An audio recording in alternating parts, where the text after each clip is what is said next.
যখন দেখুন বৃষ্টি হচ্ছে তখন দোয়া করবেন, দোয়া কবুল হবে ইনশাআল্লাহ। দোয়া করার আগে একবার বলবেন আলহামদুলিল্লাহ, কমপক্ষে একবার বলবেন আলহামদুলিল্লাহি রাব্বিল আলামিন, একবার কমপক্ষে।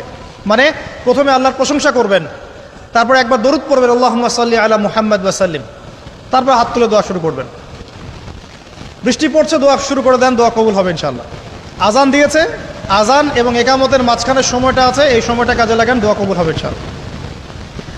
নামাজে দাঁড়িয়েছেন, সেজদায় গিয়েছেন, সেজদায় দোয়া করেন, দোয়া কবুল হবে ইনশাআল্লাহ। প্রশ্ন করে অনেকে যে ভাই সেজদায় কি বাংলায় দোয়া করা যাবে? হ্যাঁ যাবে, যদি আপনার নামাজটা নফল নামাজ হয়। কোন নামাজ হয়? ফরজ নামাজে করবেন না, নফল নামাজে করতে পারেন ইনশাআল্লাহ। সেজদায় বান্দা আল্লাহর সবচেয়ে কাছাকাছি থাকে, এই সময়ে বেশি বেশি দোয়া করতে রাসূল সাল্লাল্লাহু আলাইহি ওয়াসাল্লাম তাগিদ দিয়েছেন। দোয়া করলে ডাইরেক্ট কবুল হবে ইনশাআল্লাহ। পিতামাতার খেদমত করে দোয়া করেন, দোয়া কবুল হবে ইনশাআল্লাহ। এখন তো পিতামাতার খেদমত মানুষ করতে চায় না। এটা সেই যুগ যে যুগে পিতামাতার সাথে দাস দাসীর মতো আচরণ করা হয়। সন্তানরা ভুলে গেছো তোমরা যে তোমরাও একদিন পিতামাতা হবা। আমরাও কিন্তু একদিন পিতামাতা হব।